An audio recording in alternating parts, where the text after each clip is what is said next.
September 2nd, but Simon's wife's mother lay sick of a fever, and anon they tell him of her. Mark 1:30. Very interesting is this little peep into the house of the apostolic fisherman. We see at once that household joys and cares are no hindrance to the full exercise of ministry, nay, that since they furnish an opportunity for personally witnessing the Lord's gracious work upon one's own flesh and blood, they may even instruct the teacher better than any other earthly discipline.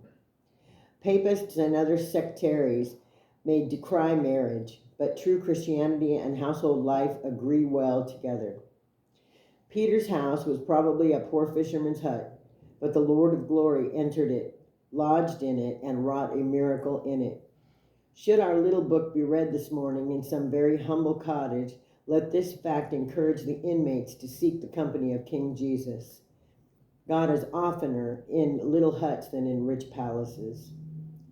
Jesus is looking round your room now and is waiting to be gracious to you. Into Simon's house sickness had entered. Fever in a deadly form had prostrated his mother-in-law, and as soon as Jesus came, they told him of the sad affliction, and he hastened to the patient's bed. Have you any sickness in the house this morning? You will find Jesus by far the best physician. Go to him at once and tell him all about the matter. Immediately lay the case before him. It concerns one of his people and therefore will not be trivial to him. Observe that at once the Savior restored the sick woman. None can heal as he does.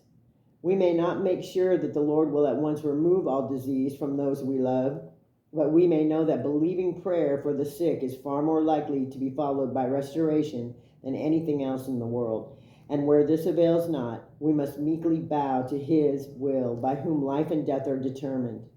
The tender heart of Jesus waits to hear our griefs. Let us pour them out into his patient ear.